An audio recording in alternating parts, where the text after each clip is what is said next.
Welcome to the Leo.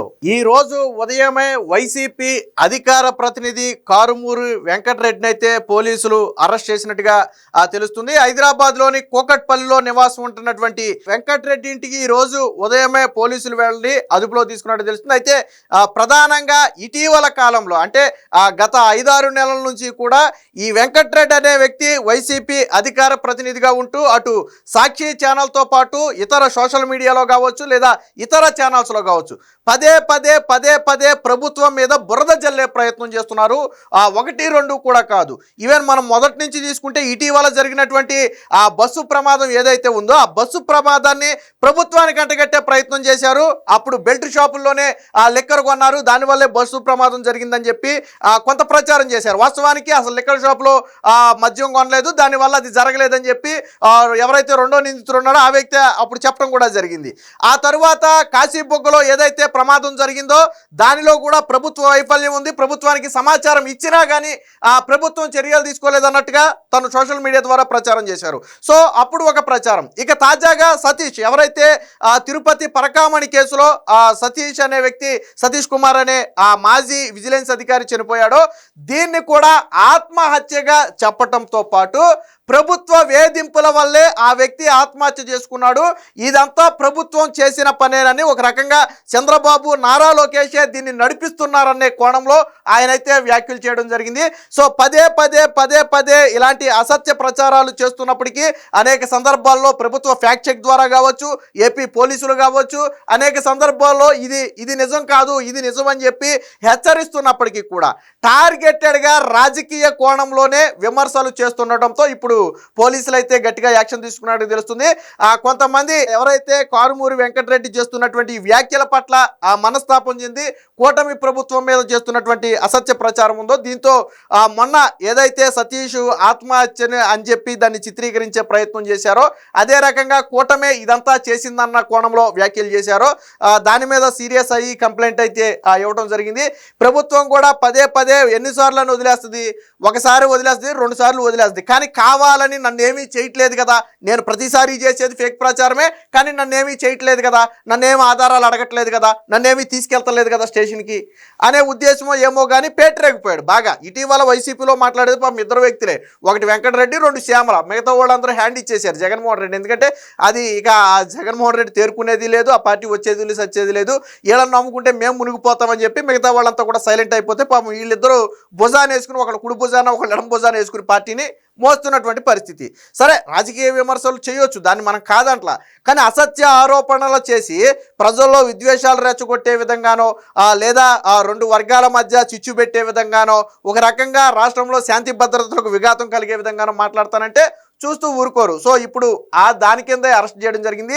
ఏదైతే సతీష్ కుమారు హత్యనని పోలీసులు నిర్ధారించినప్పటికీ కూడా ఇది కాదు, ఇది ఆత్మహత్యనని చెప్పడంతో పాటు ఇన్వెస్టిగేషన్ అధికారుల మీద కూడా ఒక రకంగా అంటగట్టి, అంటే ఇన్వెస్టిగేషన్ అధికారులు కూడా కూటమికి అనుకూలంగా పనిచేస్తున్నారు, ప్రభుత్వానికి ఒత్తాసుగా పనిచేసి వేధిస్తున్నారనే కోణంలో ఒక రకంగా ఇన్వెస్టిగేషన్ అధికారుల వేధింపులు కూడా దీనికి కారణమన్న కోణంలో వెంకటరెడ్డి అయితే వ్యాఖ్యలు చేశారు. సో వీటన్నిటిని కూడా సీరియస్గా తీసుకున్నటువంటి పోలీసులు ఈ రోజు ఉదయమే వెంకటరెడ్డిని కూకట్పల్లిలో అరెస్ట్ చేసి విజయవాడకైతే తరలించడం జరిగింది.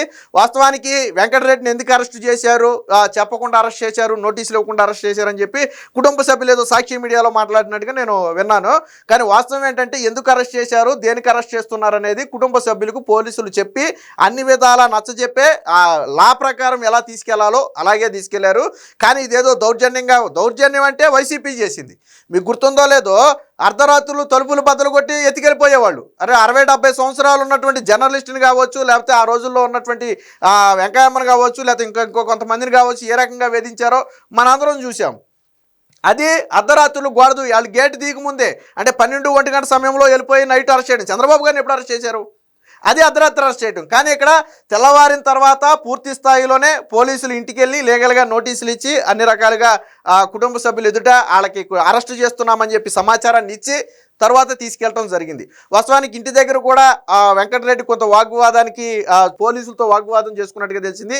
నేను రానని చెప్పి మొండికేస్తే పోలీసులు అయితే బలవంతంగా తీసుకెళ్ళినట్టు తెలుస్తుంది. దీనికి సంబంధించిన ఎఫ్ఐఆర్, దానికి సంబంధించిన కంప్లైంట్ కూడా మన దగ్గర ఉంది. అసలు కంప్లైంట్లో ఏం రాశారు ఏంటనేది మనం ఒకసారి చూద్దాం. సో ఇది ఎఫ్ఐఆర్ కి సంబంధించినటువంటి కాపీ మనం చూడొచ్చు. ఇక్కడ అనంతపురం జిల్లా తాడిపత్రి రూరల్ అయితే కేసు నమోదైనట్టుగా తెలుస్తుంది. దీనికి సంబంధించిన ఎఫ్ఐఆర్ నెంబర్ తో పాటు డేట్ కూడా ఇక్కడ చూడొచ్చు. ఇక కానుమూరు వెంకటరెడ్డి మీద పెట్టిన సెక్షన్లు చూస్తే 352, 353/1, 353/2, 196(1) బిఎన్ఎస్ సెక్షన్ల కింద అయితే పెట్టినట్టుగా అయితే తెలుస్తుంది. ఇది ఎవరైతే కంప్లైంట్ ఇచ్చారో ఆ కంప్లైంట్ కి సంబంధించినటువంటి ట్విట్టర్, అంటే దేని ద్వారా అంటే సోషల్ మీడియాలు, అంటే అటు ఫేస్బుక్, ట్విట్టర్, ఇన్స్టాగ్రామ్, యూట్యూబ్ ఇలాగా వేరియస్ ప్లాట్ఫామ్లో ప్రచారం చేస్తున్నట్టుగా అయితే ఇందులో పేర్కొనడం జరిగింది. మిగతా డీటెయిల్స్ అన్ని కూడా వాళ్ళకి సంబంధించినటువంటి డీటెయిల్స్. ఇకపోతే కంప్లైంట్ కాపీ కూడా కింద కంప్లైంట్ రిసీవ్ చేసుకున్న తర్వాత కూడా మనం ఇక్కడ చూడవచ్చు. కంప్లైంట్ రిసీవ్ చేసుకున్నట్టుగా ఇక్కడ కంప్లైంట్ స్టేట్మెంట్కి సంబంధించి కూడా ఇక్కడ చూడవచ్చు. ఇక కంప్లైంట్ ఇచ్చిన వ్యక్తిది కూడా కింద మ్యాటర్ ఉందో ఒకసారి చూద్దాం. సో గౌరవనీయులైన Tadipatri rural police station CI గారికి తాడిపత్రి మండలానికి చెందినటువంటి వ్యక్తి రాసినటువంటి కంప్లైంట్ ఇది. నేను పై తెలిపిన చిరునామా ముందు నివాసం ఉంటున్నా, నేను వ్యవసాయం చేసుకుంటూ జీవనం సాగిస్తున్నాను. ఇటీవల తాడిపత్రి మండలం కోమలి మరియు జూటూరు రైల్వే స్టేషన్ మధ్య సిఐ సతీష్ కుమార్ అనుమానాస్పదంగా పట్టాల దగ్గర మరణించడం జరిగింది. కేసు దర్యాప్తు దశలో ఆ సందర్భాన్ని ఆధారంగా చేసుకుని కొన్ని వ్యక్తులు మరియు సోషల్ మీడియా పేజీలు తప్పుడు ఆధారిత అబాసుపాలు చేసే దురుద్దేశపూర్వక రాజకీయ పరమైన మరియు ప్రజల్లో అపోహలు రేకెత్తించే విధంగా వీడియోలు, పోస్టులు, అభిప్రాయాలు మరియు ప్రచారాలను విస్తృతంగా వ్యాప్తి చేస్తున్నారు. ఈ పోస్టులు, వీడియోలు, రీళ్లు పూర్తిగా తప్పుడు, నిర్ధారణ లేని, కుట్రపూర్వక, ప్రజలను తప్పుదోవ పట్టించే మరియు ప్రభుత్వ ప్రతిష్టను, వర్గాల మధ్య విభేదాలను, విద్వేషాలను పెంచే ప్రయత్నం చేయడం. ఈ తప్పుడు ప్రచారం కారణంగా ప్రజల్లో అపోహలు, గందరగోళ వాతావరణం, విభేదాలు కలగవచ్చు. ప్రమాదం జరిగిన వెంటనే ప్రభుత్వ అధికారులు కేసు నమోదు చేసి దర్యాప్తు కొనసాగిస్తుండగా తప్పుడు సమాచారంతో ప్రజలను రెచ్చగొట్టి ప్రజాశాంతికి భంగం కలిగించేలా ఉన్నాయని చెప్పి దానికి సంబంధించి లింకులు ఏదైతే వెంకట్ కానుమూరి వైఎస్ఆర్సీపీ స్టేట్ రిప్రజెంటేటివ్ అని చెప్పి, అలాగే జగనన్న కనెక్ట్స్ అని చెప్పి మరొక ట్విట్టర్ హ్యాండిల్ ఒకటి ఉంది. సో దానికి సంబంధించిన లింకులను అయితే ఇక్కడ ఇవ్వడం జరిగింది. సో పైన పేర్కొన్న వ్యక్తులు మరియు సోషల్ మీడియా పేజీలు ఆధారరహిత, తప్పుడు, అపకీర్తిపరమైన మరియు రాజకీయ ప్రయోజనాల కోసం రూపొందించిన మరియు సమాజంలో శాంతి భద్రతకు హాని కలిగించే విధంగా ప్రచారం చేస్తున్నారు. ఈ విధముగా కుట్రలు పన్ని తప్పుడు, అపకీర్తి మరియు రాజకీయ ప్రేరణలతో కూడిన పోస్టులు పెట్టి కూటమి ప్రభుత్వం పరువును, ప్రతిష్టను దెబ్బతీసి విభిన్న వర్గాల గ్రూపుల మధ్య విద్వేషాలను రగిలించే విధంగా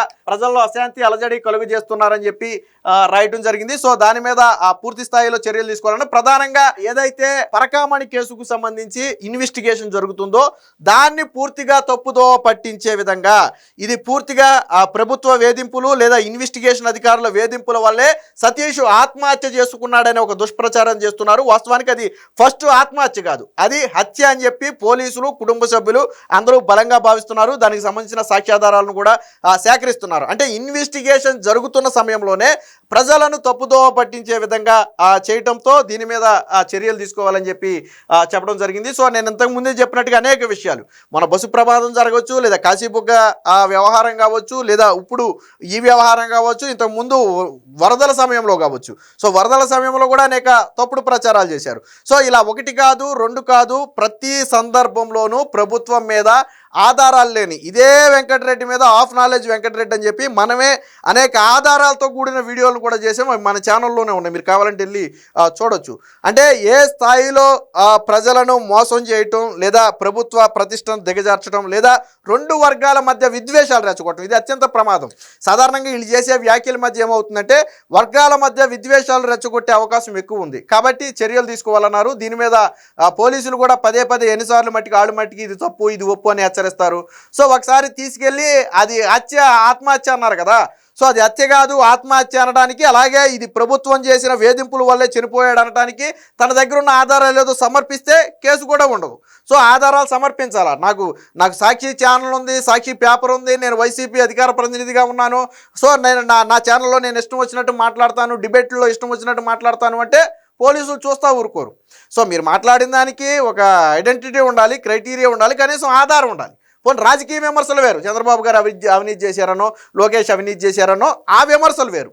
బట్ ఇలాంటి విషయాలు జరిగినప్పుడు ప్రజలను రెచ్చగొట్టడం అనేది చాలా సీరియస్గా తీసుకోవాలి. రెండోది, వెంకటరెడ్డి లాంటి వాళ్ళని అదుపులోకి తీసుకుంటే మిగిలిన వాళ్ళ నోటికి తాళాలు పడతాయి. ఆల్రెడీ శ్యామల ఏం చెప్పింది, మన విచారణకి వెళ్ళి ఏం చెప్పింది, నాకు పార్టీ ఆఫీసు నుంచి ఇచ్చారు, నేను మాట్లాడాను, ఫ్యాక్ట్ చెక్ చేసుకోలేదు అంది. కాశీ బుగ్గ వ్యవహారం ఆల్రెడీ శ్యామలను ఎత్తారు ఒకసారి, ఎత్తితే ఏమంది పార్టీ నుంచి ఇచ్చారంట. ఇది రేపొద్దున వెంకటరెడ్డి కూడా ఏమంటాడు తెలుసా, పార్టీ నుంచి ఇచ్చారు, వాళ్ళు మాట్లాడమన్న స్క్రిప్టే నేను మాట్లాడాను, నాకు తెలియదు అంటాడు. నువ్వు ఉండేది ఎక్కడ, హైదరాబాద్లోని కూకట్పల్లి. ఇష్యూలన్నీ జరిగేది ఎక్కడ, ఆంధ్రప్రదేశ్లో. మరి నువ్వు ఎక్కడ కూర్చుని మాట్లాడుతున్నావు, నువ్వు ఏ రాష్ట్రంలో కూర్చుని తప్పుడు ప్రచారం చేస్తున్నావు? పోనీ నువ్వేమన్నా ఘటన జరిగిన స్థలానికి వెళ్ళావా, పోనీ ఏమన్నా 10 మందితో మాట్లాడావా, పోనీ నువ్వు సాక్ష్యాలు ఏమైనా సేకరించావా, పోలీసులకు దొరికిన సాక్ష్యాలు నువ్వేమైనా సేకరించావా? నువ్వు ఏడో హైదరాబాద్ నీ ఇంట్లో కూర్చుని లేదా సాక్షి స్టూడియోలో కూర్చుని నేను ఇష్టం వచ్చినట్టు ప్రచారం ఆంధ్రప్రదేశ్లో ఏం జరుగుతుంది నీకేం తెలుసు? నీ సాక్షిలో ప్రచారం చేసేదే మొత్తం ఆంధ్రప్రదేశ్లో జరిగిందనుకుంటున్నావే. నీ సాక్షిలో ఎప్పుడు ఏదో ఒక గోలో రచ్చో వివాదమో ఏదో అదే ప్రచారం చేస్తాడు. ఎక్కడైనా ప్రజలు సంతోషంగా ఉన్నది మీ సాక్షిలో వస్తుందా? రాదు కదా. అది చూసి మొత్తం రాష్ట్రం అంతా అలాగే ఉంది కాబట్టి నేను అలాగే మాట్లాడతానంటే పోలీసులు కూడా చూస్తూ ఊరుకోరు. ఏదేమైనా మొత్తంగా ఆఫ్ నాలెడ్జ్ వెంకటరెడ్డికి అయితే పోలీసులు గట్టిగానే షాక్ ఇచ్చారు. మరి కోర్టు ఎటువంటి నిర్ణయం తీసుకుంటుంది, వెంకటరెడ్డిని కోర్టు బెయిల్ లభిస్తుందా లేదా కస్టడీకి తీసుకోమని చెప్పి జ్యుడిషియల్ రిమాండ్ విధిస్తుందా అనేది వేచి చూడాలి. Please subscribe to Leo news for more videos.